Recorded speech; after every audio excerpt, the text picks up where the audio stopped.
Acum se filmează! Antrenament oficial!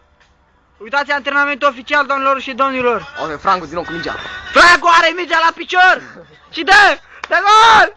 Francu salută galeria, te rog! Oh! Aici, meme la tribuna oficială! Aici, uitați-l pe investitorul de la Eternal, Arpad Pasaki! Arpad Pasaki!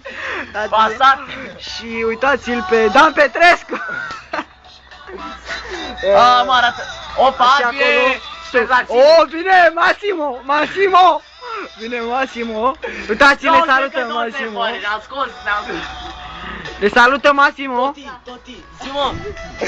Toti, zi-mă, mergem la manet. La manet? Da, mergem! Da, să mai filmăm o dată acei oeliști.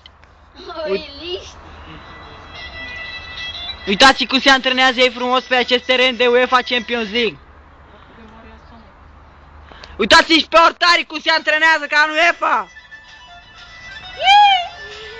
4 minute aia asta. Și uitați aici la tribuna oficială, doamnelor și domnilor. Doamnelor și tribunele sunt pline. Uitați, tribunele sunt pline. Sunt pline, tribunele. Dar Arpad Pasaki este supărat pe echipa sa că n-a venit toți jucătorii și că mătușa Mironeanu. Ia uzi, ahlele, dulce sunt băiatule.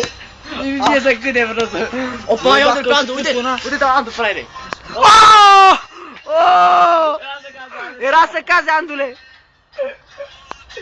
Ia uite, real global. Dar la nu știu dacă e de mic aici. De la mine n-are. Lovitură libere pentru Chelsea. Asta vrea. Oh! Oh, ce s-a întâmplat? Vreau să văd.